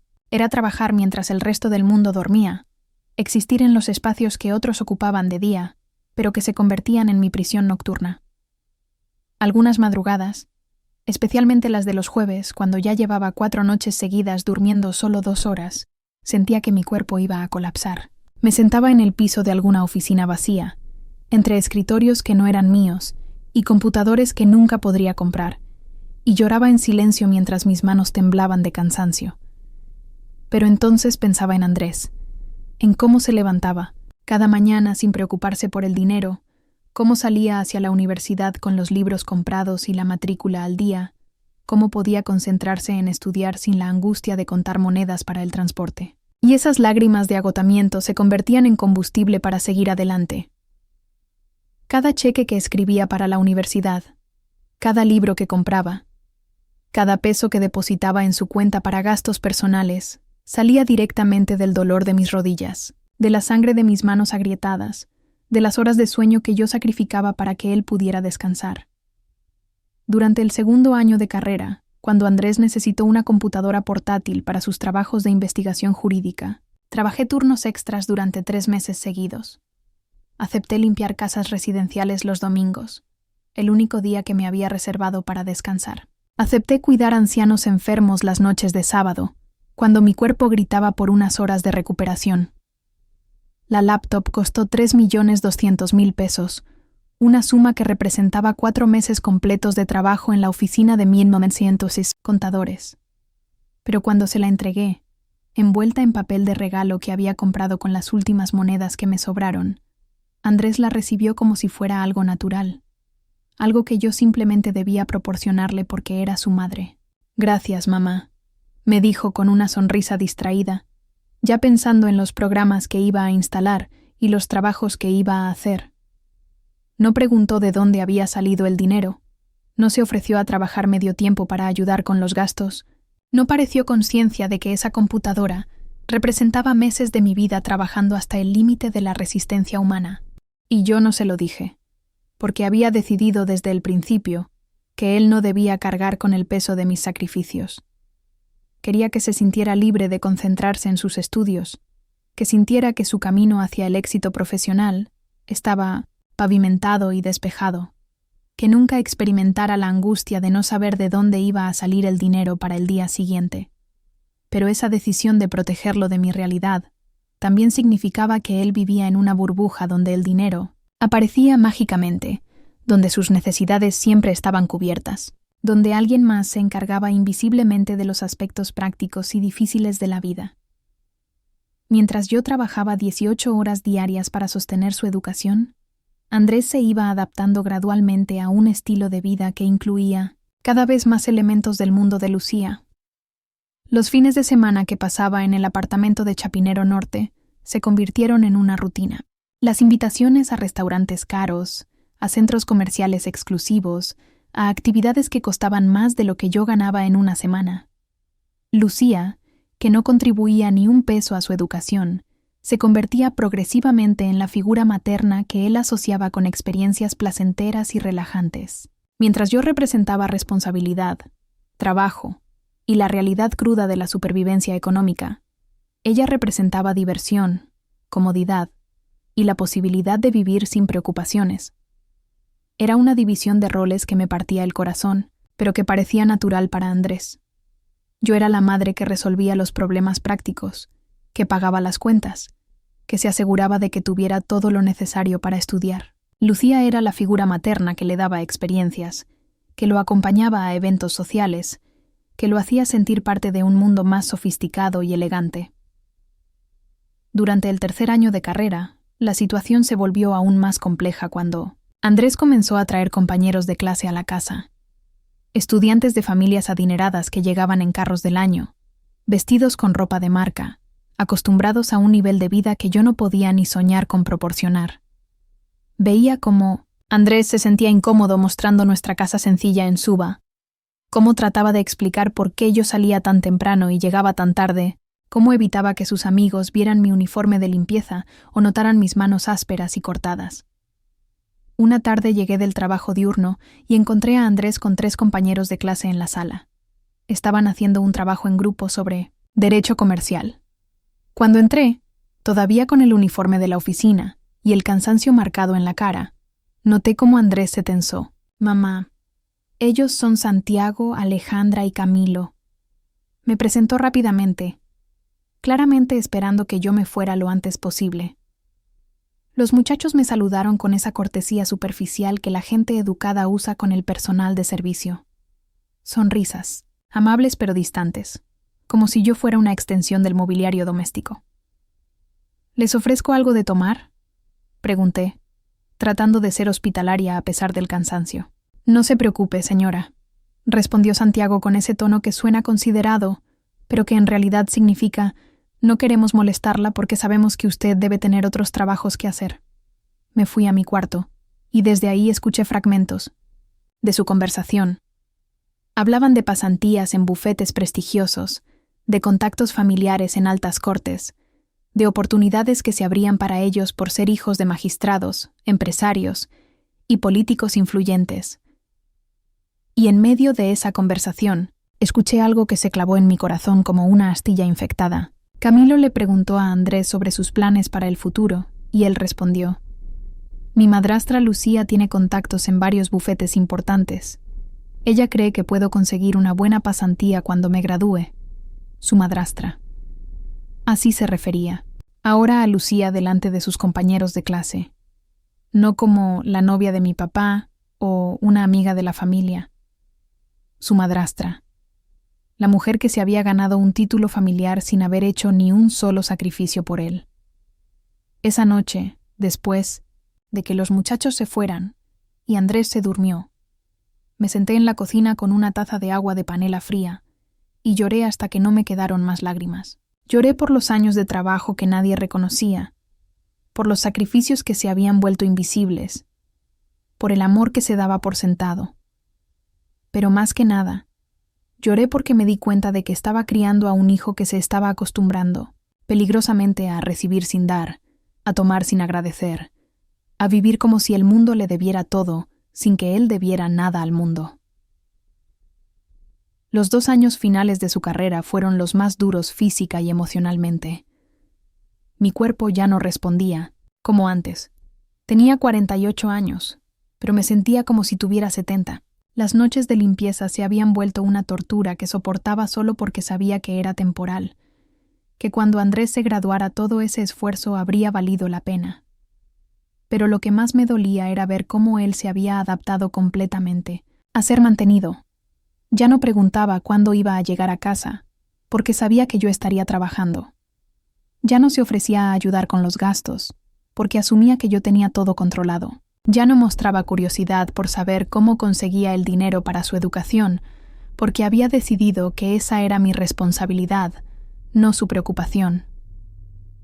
Cuando finalmente se graduó en diciembre del 2015, con honores académicos y una oferta de trabajo en uno de los bufetes más prestigiosos de Bogotá, me senté en la ceremonia de graduación, sintiéndome simultáneamente orgullosa y vacía.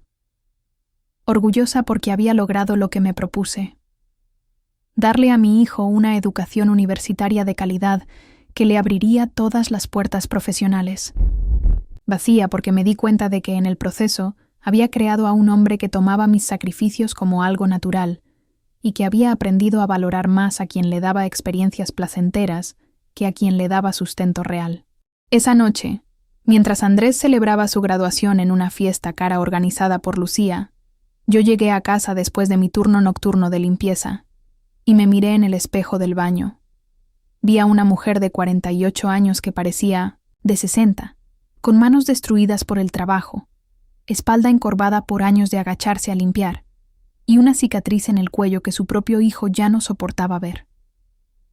Había invertido 5 años de mi vida, mi salud y todos mis ahorros en 1960 crear un profesional exitoso. Lo que no sabía entonces era que también había invertido sin darse cuenta en criar a un hombre que un día me negaría como madre delante de 200 personas, en una boda que yo misma había pagado. Porque esa es la paradoja más cruel del amor maternal. Entre más te sacrificas por tus hijos, más fácil se vuelve para ellos darte por sentado. Y entre más invisibles haces tus esfuerzos para protegerlos, más probable es que olviden que existes cuando ya no te necesiten. Cuando Andrés llegó a casa, una tarde de marzo del 2018, con una sonrisa que iluminaba todo su rostro y una cajita de terciopelo azul en las manos, sentí una mezcla de emociones tan intensa que por un momento no pude respirar. Era la misma caja que había visto en las vitrinas de las joyerías exclusivas de la zona rosa, cuando pasaba limpiando oficinas cercanas, el tipo de caja que contenía anillos que costaban más de lo que yo ganaba en 2 años.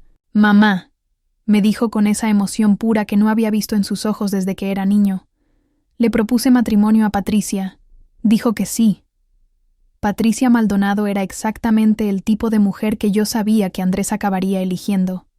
Hija de un magistrado de la Corte Suprema de Justicia, graduada de Administración de Empresas en los Andes, con una maestría en Francia pagada por su familia.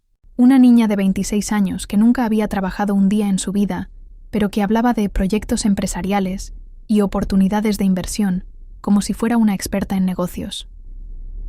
La conocí 2 años antes, cuando Andrés me la presentó en una de sus raras visitas a la casa. Una muchacha bonita, educada, con esa confianza que solo viene de haber crecido sin nunca preocuparse por el dinero. Llegó en un BMW blanco, que estacionó en nuestra calle humilde de Suba como si fuera la cosa más natural del mundo, vestida, con ropa que costaba más que mi salario mensual. Durante esa primera visita, Patricia fue amable conmigo de esa manera superficial que la gente bien educada usa con quienes considera de clase social inferior. Sonrisas corteses, preguntas formulaicas sobre mi salud y mi trabajo, comentarios diplomáticos sobre lo acogedora que se veía nuestra casa pequeña y sencilla. Pero lo que más me llamó la atención fue cómo Andrés se comportaba diferente cuando ella estaba presente. Más tenso, más consciente de cada palabra que decía, más atento a cómo yo me veía y actuaba, como si mi presencia fuera algo que había que manejar cuidadosamente para que no afectara la imagen que él quería proyectar. Ahora, 3 años, después de graduarse y con un trabajo estable en el bufete Rodríguez y Asociados, Andrés había decidido que era el momento de casarse con la mujer que representaba todo lo que él aspiraba a ser: exitosa, sofisticada, conectada con las esferas de poder de la sociedad bogotana.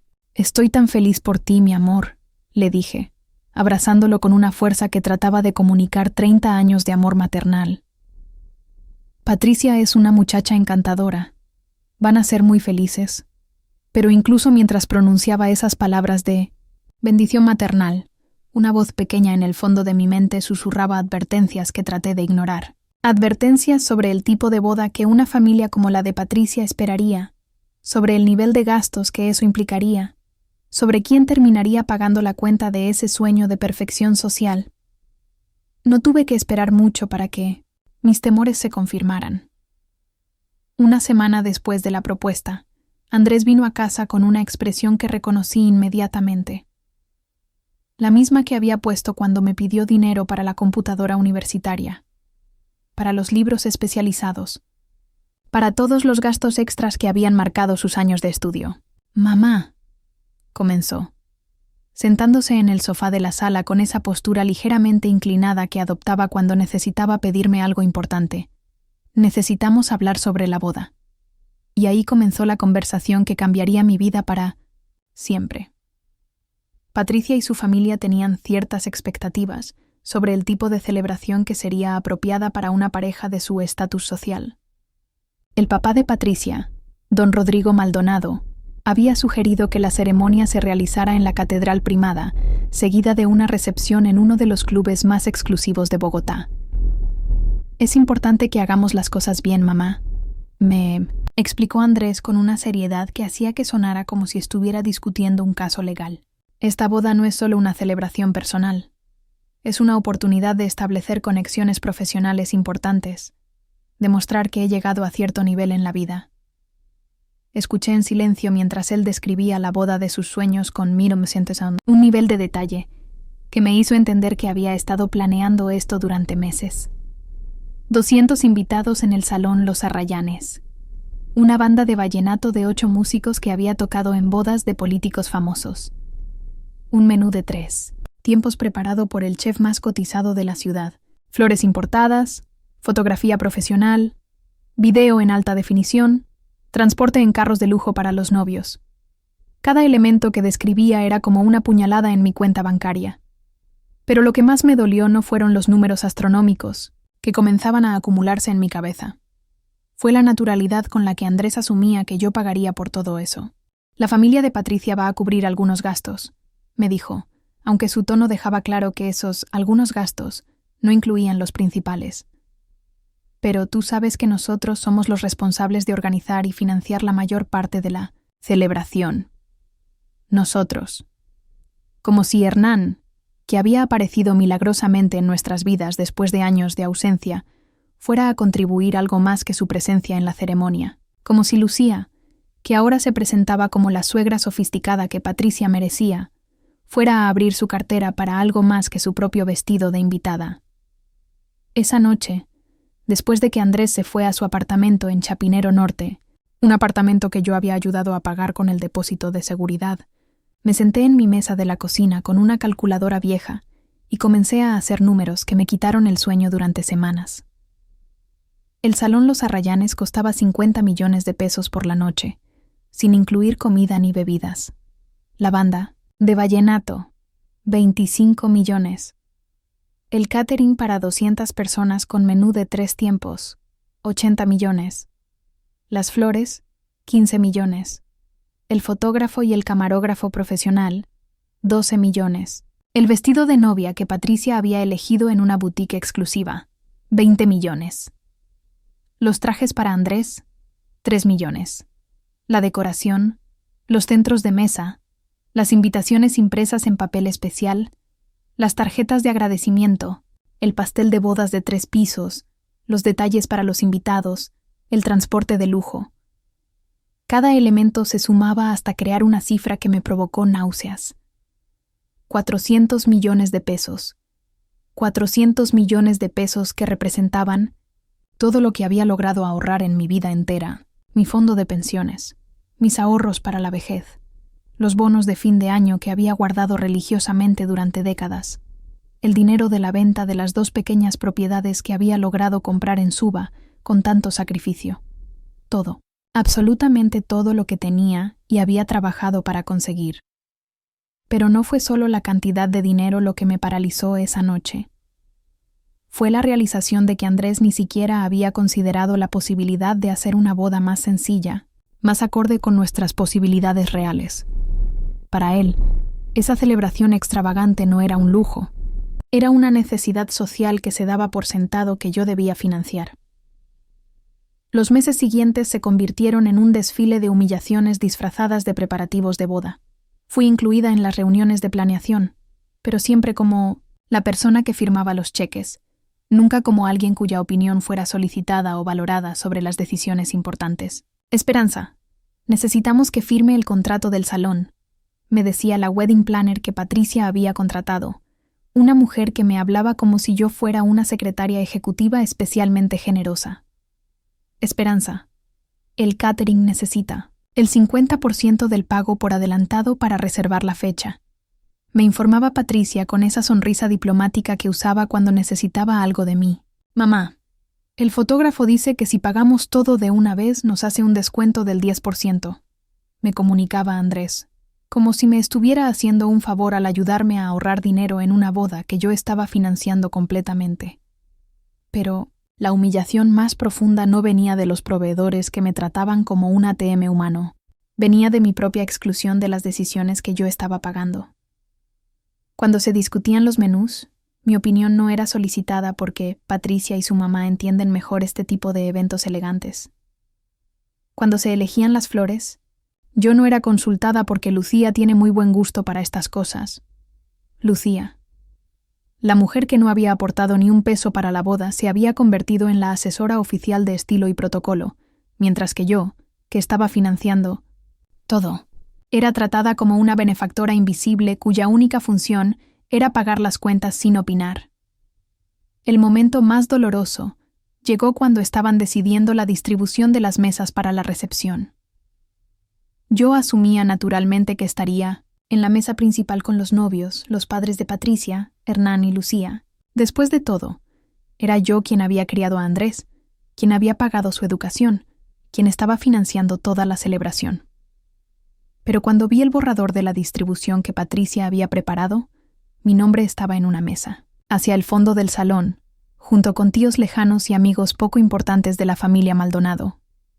Patricia, mi amor, le dije tratando de mantener la voz calmada. Creo que hay un error en la lista. Mi nombre está en la mesa 15. Ella me miró con esa expresión de sorpresa fingida que usan las personas cuando han sido descubiertas en algo que sabían que estaba mal. Ay, Esperanza, es que en realidad pensamos que usted estaría más cómoda ahí. La mesa principal va a tener mucho protocolo y conversaciones sobre negocios y política. Sabemos que usted prefiere ambientes más relajados. Esa era su manera elegante de decir que yo no tenía el nivel social apropiado para sentarme en la mesa principal de una boda que yo misma estaba financiando. Andrés, que estaba presente durante esa conversación, no dijo ni una palabra. En mi defensa, se quedó callado, evitando mi mirada, obviamente de acuerdo con la decisión de relegar a su propia madre a una mesa de segunda categoría. Esa noche lloré como no había llorado desde la muerte de mi madre. No lloré por el dinero, aunque 400 millones de pesos representaban mi seguridad económica futura. Lloré porque entendí que para mi propio hijo yo me había convertido en una fuente de financiamiento incómoda, en alguien necesaria para pagar las cuentas pero embarazosa para mostrar en sociedad. Pero a pesar del dolor, a pesar de la humillación, a pesar de las señales claras de que no era valorada ni respetada, seguí adelante con los pagos. Porque tenía una esperanza que se aferraba a mi corazón como una luz en la oscuridad. El día de la boda sería diferente. En su momento más importante, frente a todos sus invitados, Andrés finalmente me reconocería como su madre, como la mujer que había sacrificado todo por él. Me imaginé ese momento con tanto detalle que llegué a soñar con él. Andrés tomando el micrófono, su voz llena de emoción mientras contaba la historia de una madre que había trabajado 3 empleos para darle una educación universitaria, que había sacrificado su propia comodidad para que él pudiera tener oportunidades, que había vaciado sus ahorros para darle la boda de sus sueños. Me imaginé los aplausos, las lágrimas en los ojos de los invitados, el reconocimiento final de todo lo que había hecho por él. Me imaginé a Patricia mirándome con respeto nuevo, a los padres de Patricia entendiendo finalmente quién era yo realmente, a Lucía quedándose callada mientras yo recibía el homenaje que había ganado con décadas de sacrificio. Esa fantasía me sostuvo durante los meses finales de preparativos. Cada cheque que firmé, cada cuenta que pagué, cada humillación que tragué fue soportable porque tenía la certeza de que todo valdría la pena en el momento de la verdad. La noche antes de la boda, me quedé despierta hasta muy tarde eligiendo el vestido que usaría.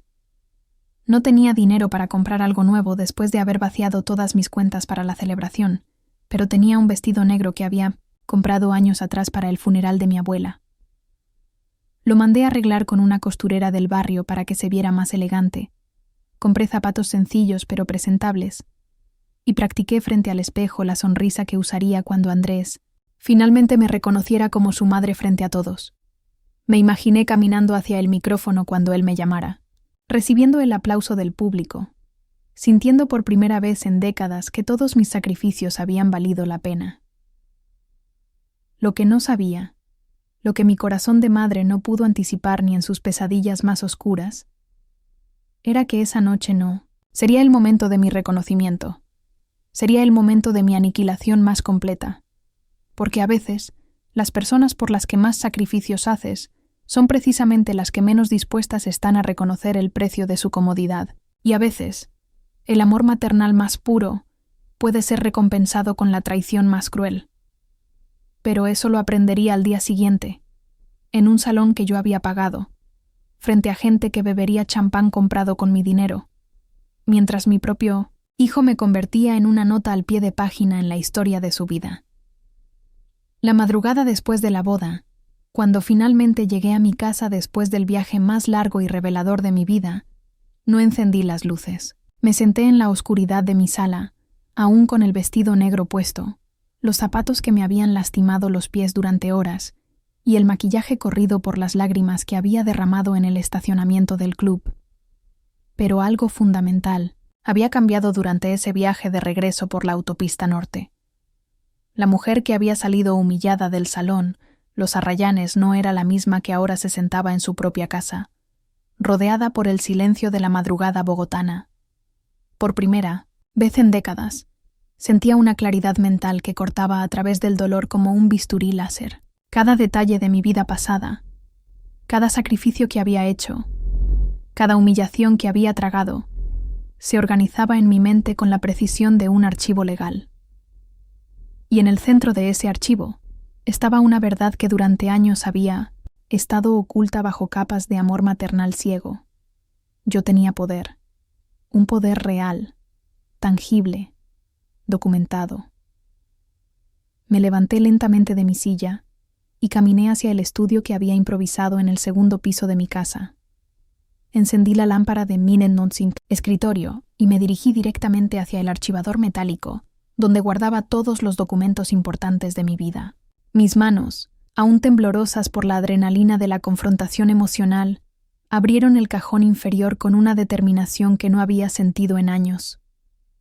Allí estaban, esperándome como soldados leales, las escrituras de la casa donde Andrés vivía cómodamente con su nueva esposa. La casa de 3 pisos en Chapinero Norte que él les había mostrado a sus amigos como si fuera suya, donde había organizado cenas elegantes para impresionar a colegas del bufete, donde Patricia había instalado su oficina de consultora empresarial, sin nunca preguntarse de dónde había salido ese techo sobre sus cabezas.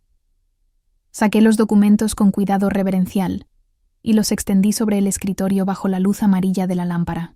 Ahí estaba mi nombre, Esperanza Morales, en letras impresas que no mentían ni se podían reinterpretar. Propietaria. La casa había sido comprada en el 2005, cuando Andrés tenía apenas 12 años, con un préstamo hipotecario que yo había pagado trabajando turnos dobles durante 8 años. La había comprado porque nuestra casa en Suba se había quedado pequeña y porque había soñado con darle a mi hijo adolescente un barrio mejor, una dirección más respetable para cuando trajera amigos o novia. Nunca la puse a nombre de Andrés porque legalmente era menor de edad, y después, cuando cumplió mayoría de edad, se me olvidó hacerle el traspaso porque estaba demasiado ocupada trabajando para pagar sus gastos universitarios.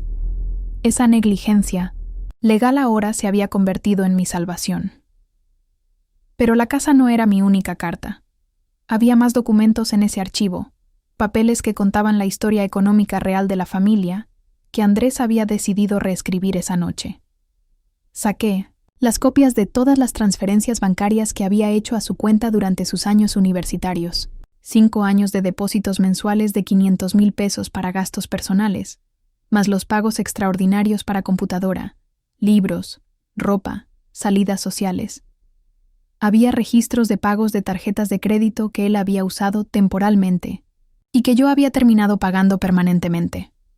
Deudas de préstamos estudiantiles que había contraído en mi nombre porque su perfil crediticio no era suficiente para las cantidades que necesitábamos. Seguros de vida, donde yo aparecía como beneficiaria, pero él como asegurado. Pólizas de salud, donde yo era la cotizante, pero él, el usuario principal.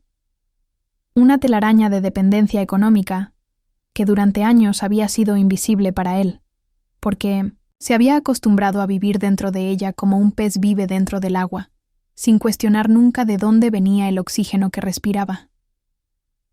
Pero el descubrimiento más revelador estaba en una carpeta que había guardado sin pensarlo mucho, durante años, copias de todos los cheques que había girado para la boda que acababa de terminar. 400 millones de pesos distribuidos en 43 cheques diferentes, cada uno con mi firma, cada uno con su destinatario específico, cada uno con la fecha que probaba cuándo había sido pagado. Era un registro completo, indisputable, de que la boda donde me habían presentado como la empleada de confianza que mantenía todo funcionando, había sido financiada completamente por esa misma empleada. Me senté en mi silla de escritorio, rodeada por documentos que contaban la verdad que mi hijo había decidido olvidar, y por primera vez en meses sonreí. No una sonrisa triste o resignada, sino una sonrisa fría, calculadora, llena de propósito. Esa madrugada tomé 3 decisiones que cambiarían nuestras vidas para siempre. Primera decisión. Andrés y Patricia tenían 30 días para salir de mi casa. No importaba que fuera su luna de miel. No importaba que no tuvieran otro lugar a donde ir inmediatamente. No importaba que esto los pusiera en una situación incómoda frente a las familias de ambos. La humillación que yo había sentido esa noche pesaba mucho más que cualquier inconveniente temporal que ellos pudieran experimentar. Segunda decisión. Todos los vínculos financieros que me conectaban con Andrés serían cortados inmediatamente. Las tarjetas de crédito donde yo aparecía como codeudora, las cuentas bancarias conjuntas que había abierto para emergencias, los seguros donde yo pagaba las primas, las deudas que había asumido en mi nombre para beneficiarlo. Todo sería cancelado o traspasado a su responsabilidad exclusiva. Tercera decisión. Hernán, que había permanecido callado durante mi humillación pública, también iba a sentir las consecuencias de su silencio cómplice. Había obligaciones financieras del matrimonio que nunca había cumplido completamente, deudas que había evitado pagar durante el divorcio y que yo había asumido por agotamiento legal y emocional. Era hora de que esas deudas regresaran a su verdadero dueño. Los días siguientes fueron como una cirugía emocional que realicé con la precisión de un abogado especialista. Cada mañana me levantaba con una lista específica de tareas relacionadas con desenredar mi vida de las vidas de personas que me habían dado por sentado durante demasiado tiempo. El primer paso fue la casa. Contraté a un abogado especialista en derecho inmobiliario. Le mostré todos los documentos que probaban mi propiedad exclusiva y le pedí que redactara un proceso de desalojo por terminación de comodato precario. En términos legales simples, Andrés había estado viviendo en mi casa por generosidad mía, pero esa generosidad tenía fecha de vencimiento. ¿Está usted completamente segura de esta decisión, señora Morales?, me preguntó el abogado, un hombre de unos 50 años, que probablemente tenía hijos de la edad de Andrés. Es un procedimiento que puede generar mucha tensión familiar. Doctor, le respondí con una voz que sonaba más firme de lo que me sentía por dentro. Mi hijo me presentó anoche como su empleada doméstica en una boda que yo financié completamente. La tensión familiar ya existe. Yo solo la estoy formalizando legalmente. El abogado no hizo más preguntas. 3 días después, un miércoles por la tarde, toqué el timbre de mi propia casa. La ironía no se me escapó. Tenía que tocar timbre, para entrar a una propiedad que yo había pagado porque había entregado las llaves a alguien que ahora las usaba como si fuera el dueño. Patricia abrió la puerta, todavía con el brillo de recién casada en los ojos, y una sonrisa que se desvaneció. Inmediatamente cuando vio los papeles en mi mano, Esperanza, me dijo con esa cortesía forzada que usaba cuando no podía evitar interactuar conmigo. ¿Pasa algo? Andrés está en una reunión con un cliente. Necesito que Andrés vea esto, le dije, extendiendo el sobre manila que contenía. La notificación legal. Es importante. Patricia llamó a Andrés por teléfono, y 15 minutos después, él llegó con la cara roja de quien ha tenido que salir corriendo de una reunión importante. Su expresión era una mezcla de irritación y preocupación que cambió a confusión pura cuando leyó el primer párrafo del documento. «¿Qué es esto, mamá?», me preguntó, su voz subiendo una octava como cuando era niño y había hecho algo malo. «Es una notificación de desalojo», le respondí con una calma que me sorprendió a mí misma. «Tienes 30 días calendario para desocupar esta casa». El silencio que siguió fue tan denso que se podía cortar con cuchillo. Patricia se había puesto pálida, leyendo el documento por encima del hombro de Andrés, con los ojos cada vez más abiertos. Andrés leía y releía el papel como si las palabras fueran a cambiar de significado si las miraba lo suficiente.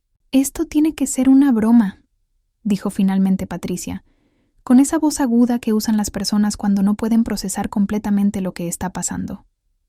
«No es una broma», les dije. «Esta casa es mía, siempre ha sido mía. Ustedes han estado viviendo aquí por mi generosidad, pero esa generosidad tiene límites». «Pero mamá», exclamó Andrés, ahora con la voz quebrada de quien finalmente entiende que las acciones tienen consecuencias. «No puedes hacer esto. ¿Dónde vamos a vivir? Acabamos de casarnos». «Deberían haber pensado en eso antes», le respondí, mirándolo directamente a los ojos por primera vez desde la noche de la boda. «Antes de presentarme como tu empleada doméstica en una celebración que yo pagué completamente». Ese fue el momento en que todo el peso de su traición le cayó encima como un edificio que se desploma. Vi en su cara el reconocimiento de que sus palabras habían tenido consecuencias reales, de que había subestimado completamente a la mujer que lo había criado, mantenido y financiado durante toda su vida. «Mamá, yo no quise decir...» Comenzó a tartamudear, pero lo interrumpí. 30 días, repetí, dándome vuelta para irme. Después de eso, cualquier artículo que quede en la propiedad será considerado abandonado y será dispuesto como yo considere apropiado. Pero el desalojo era solo el primer movimiento en una partida de ajedrez que había estado planeando inconscientemente durante décadas. Los siguientes días fueron como desenredar una maraña de hilos que habían estado enredados durante años. Cancelé mi firma como codeudora en 3 tarjetas de crédito que Andrés había estado usando regularmente para gastos personales. Las deudas acumuladas, aproximadamente 8 millones de pesos, pasaron a ser su responsabilidad exclusiva. Los bancos no tardaron en contactarlo cuando se dieron cuenta de que ya no tenía respaldo crediticio.